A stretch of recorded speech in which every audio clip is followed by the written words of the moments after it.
वो कौन सी गलतियां हैं जो आपको गलती से भी नहीं करनी, क्योंकि जितने भी लोगों ने ये गलतियां की है उन्होंने इस बिजनेस को तो छोड़ा ही है, साथ में पूरी तरीके से अपना नेटवर्क मार्केटिंग करियर को खराब किया है।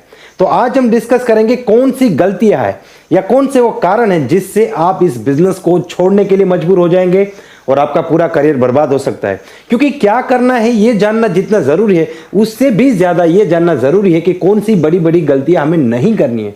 क्या करना है और क्या नहीं करना है, ये दोनों ही पहलू के ऊपर हमें बात करने की जरूरत है। तो आज बात करेंगे क्या नहीं करना है, तो इस वीडियो को ध्यान से देखिए और पूरा देखिए।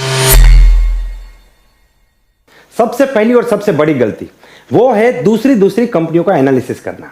मैं आपको एक चीज बताना चाहूंगा, नेटवर्क मार्केटिंग बिजनेस में कंपनियां ज्वाइन करने से पैसा नहीं आता है, नेटवर्क बनाने से पैसा आता है।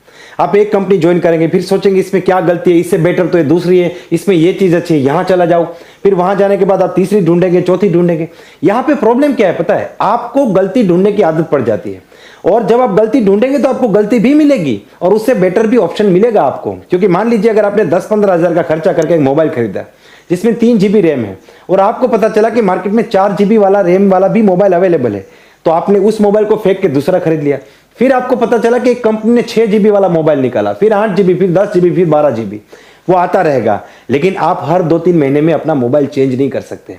आपको नेटवर्क मार्केटिंग बिजनेस में नेटवर्क बनाने से पैसा आता है। देखिए एक बहुत बड़ा सीक्रेट है, मैं आपको बताना चाहूंगा, कोई भी कंपनी आपको कामयाब नहीं बना सकती। अब इस बात को डेप्थ में समझिए। मेरा कहने का मतलब यह है कि कोई ऐसी कंपनी नहीं है कि इसमें जुड़ गए तो आप डेफिनेटली कामयाब हो जाएंगे। आपकी जो कामयाबी है आपकी मेहनत के ऊपर डिपेंड करती है। आप जिस कंपनी में है, अगर वो जेन्युइन कंपनी है, अगर वो गवर्नमेंट की गाइडलाइंस को फॉलो करती है, अगर उसमें प्रोडक्ट्स है, अगर वो उसमें प्रॉपर डिस्ट्रीब्यूशन सिस्टम है, और अगर उसमें लोग कामयाब हो रहे हैं, तो आप भी डेफिनेटली उस कंपनी में कामयाब हो सकते हैं। क्योंकि जिस कंपनी के बारे में आप सोच रहे हैं उस कंपनी में भी कामयाब और नाकामयाब दोनों प्रकार के लोग होंगे, और जिस कंपनी में अभी आप है उसमें भी कामयाब और नाकामयाब दोनों प्रकार के लोग हैं। तो कोई भी कंपनी आपकी कामयाबी को डिसाइड नहीं करती है, वो आपका एटीट्यूड, आपकी मेहनत ही आपकी कामयाबी को डिसाइड करता है। और जब भी आप बेटर ढूंढने जाएंगे तो आपको ऑप्शन मिल जाएगा, आपको बेटर मोबाइल भी मिल जाएगा और बेटर कंपनी भी मिल जाएगी। लेकिन जब आप कंपनी बदलते हैं तो जो ट्रस्ट यहां पे आपने बिल्ड किया है, जो 50-100 लोग जोड़े हैं, वो आपके पीछे वहां पे नहीं आते। आप उन्हीं प्रोस्पेक्ट को फिर से लिस्ट बिल्डिंग में डालेंगे, उन्हीं लोगों को जाके आप फिर से एक दूसरी कंपनी का प्लान दिखाएंगे, तो यहां पे आपकी फेस वैल्यू भी खत्म हो जाती है। तो मेरा कहने का मतलब यह है कि जिनका एटीट्यूड ऐसा होता है कि मुझे इससे बेटर कंपनी चाहिए, या फिर इससे बेटर क्या है, दूसरी कंपनी में क्या है, इसमें क्या है, इस कंपनी में क्या है, वो लोग कभी भी अपनी कंपनी के साथ एक जेन्युइन नेटवर्क नहीं बना पाते, और नेटवर्क नहीं बना पाते तो यहां पे आप कभी भी कामयाब नहीं हो पाएंगे। तो ये बहुत बड़ी गलती है, किसी भी लेवल पे आप ये गलती कर सकते हैं। अगर ये गलती की तो टिकट आपका कट चुका है, आपको बिजनेस से गायब होना पड़ेगा, फेस वैल्यू खत्म हो जाएगी, और एक ना एक दिन आप अफसोस करेंगे कि शायद मैंने एक जेन्युइन कंपनी के साथ काम करके अपना करियर बनाया होता तो आज ये सिचुएशन नहीं होती। Mistake number 2, and that is पैसों का लेन देन। अपनी टीम के साथ पैसों का लेन देन।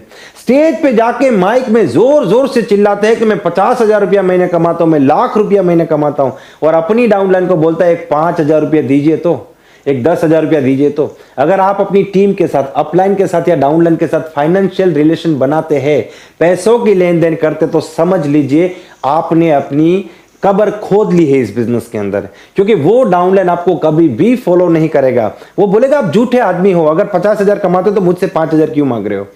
आपको किसी भी सूरत में अपनी अपलाइन और डाउनलाइन के साथ फाइनेंशियल रिलेशंस नहीं बनाने हैं, पैसों की लेन देन करनी ही नहीं है। कई बार अपलाइन शर्म में आ जाता है, जैसे डाउनलाइन बोलता है सर 5,000 दीजिए, तो अपलाइन सोचता है मैं बोलूंगा कि मेरे पास नहीं है या नहीं दूंगा तो इसको क्या लगेगा, तो देना पड़ता है। लेकिन यहां पे आप रूल बनाइए कि भाई रूल है, नियम है, हम पैसे का व्यवहार आपके साथ नहीं कर सकते, ना आपसे पैसा ले सकते ना आपको पैसा दे सकते। This is rule.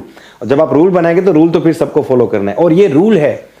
मैंने कई सारे लोग देखे जो अच्छी इनकम करने के बावजूद भी इस बिजनेस में फेल है, क्योंकि वो मनी मैनेजमेंट नहीं जाने। इसीलिए कभी भी फाइनेंशियल रिलेशंस, पैसों का व्यवहार कभी भी लेन देन ना अपलाइन से करें, ना डाउनलाइन से करें, ना क्रॉस लाइन से करें। इसको पूरी तरीके से कट किया जाए, क्योंकि ये गलती ऐसी गलती है ना, आप इसमें दलदल में फंस जाओगे, उसके बाद निकल नहीं पाओगे। तो ये पहले जानना बहुत ज्यादा जरूरी है। मिस्टेक नंबर 3, तीसरी गलती। देखिए ये जो मैं गलतियां बता रहा हूं ना, ज्यादातर जो लीडर है, जो अच्छा बिजनेस कर चुके हैं ना, उसके बारे में बता रहा हूं। एकदम इनिशियल लेवल पे लोगों की गलती अलग होती है, उनकी मिस्टेक्स अलग होती है, उसके ऊपर एक अलग से वीडियो बना देने की कोशिश करेंगे। तीसरी गलती यह है कि एक ही जगह पे काम करना। कुछ लोग होते हैं एकदम ग्राउंड लेवल से आते हैं, बाइक या साइकिल से बिजनेस शुरू करते हैं और एकदम जीरो से आते हैं, बढ़िया इनकम स्टार्ट करते हैं, 10,000, 15,000, 20,000, फिर बिजनेस को ऐसे करियर लेते हैं। उसके बाद वो अच्छे लेवल पे पहुंचने के बाद एक गाड़ी भी खरीदते हैं और एक सक्सेसफुल इंसान की तरह काम करना शुरू कर देते हैं। मतलब कि रॉयल्टी होल्डर बन जाते हैं, लोग उनको फॉलो करते हैं, लोग उनको मेंटर मानते हैं और बढ़िया बिजनेस करते हैं। लेकिन उसके बाद एक गलती करते हैं, फिर वो उस एरिया से बाहर नहीं निकलते, उसी एरिया में, उसी डिस्ट्रिक्ट में, उसी शहर में, उसके आसपास ही काम करते रहते हैं। अगर आप अपने एरिया को नहीं छोड़ेंगे, अगर आप नए नए लोगों के साथ काम नहीं करेंगे, आपका नेटवर्क कभी नहीं बढ़ेगा। क्योंकि नई जगह पे, जहां पे बिजनेस नहीं है, वहां पे बिजनेस करने से आपके बिजनेस में ग्रोथ आएगा। अगर आप अपने शहर से बाहर जाते हैं तो आप नए लोगों से मिलेंगे, नई जगह पे जाएंगे, आपको भी काम करने का मजा आएगा और पुराने लोगों को आपकी वैल्यू पता चलेगी। उनके सामने आपकी डिमांड क्रिएट होगी, यार सर तो अवेलेबल नहीं है, मैडम तो अवेलेबल नहीं है, इनको मिलना मतलब इंपॉर्टेंट है। लेकिन आप एक ही लोगों के साथ, एक ही टीम के साथ हर रोज सुबह जाके मिलेंगे, बैठेंगे, बातचीत करेंगे, फिर आप किसी को मोटिवेट नहीं कर पाएंगे। तो एक ही जगह अपने दायरे को, अगर आप अपनी इनकम के दायरे को बड़ा करना चाहते हैं तो अपनी वर्किंग जो एरिया है उस दायरे को भी बड़ा करना जरूरी है। और अगर आप इस बिजनेस से कुछ बड़ा करियर बनाना चाहते हैं, कुछ बड़ी सफलता हासिल करना चाहते हैं, तो आपकी जो टीम है वो मल्टीपल स्टेट्स में होना बहुत ज्यादा जरूरी है। किसी एक ही स्टेट में काम नहीं करना है। मान लीजिए बिहार में कोई इश्यू हो गया, आज बिहार में कोई प्रॉब्लम हो गई, वहां पे काम नहीं हो सकता, यानी कि मान लीजिए कर्फ्यू हो गया या फिर बाढ़ आ गई, तो आप उत्तर प्रदेश से आपकी टीम बिजनेस करके देगी, पंजाब से आपकी टीम बिजनेस करके देगी, गुजरात से आपकी टीम बिजनेस करके देगी, आपकी वेस्ट बंगाल से टीम बिजनेस करके दे सकती है। तो अगर आपका मल्टीपल स्टेट्स में काम है, तभी तो ये एक अनलिमिटेड इनकम का बिजनेस क्रिएट होता है। तो ये चीजें समझना बहुत ज्यादा जरूरी है कि ये 3 गलतियां हमें जिंदगी में कभी भी करनी नहीं है, जिससे कि हमें बिजनेस छोड़ने की नौबत आए।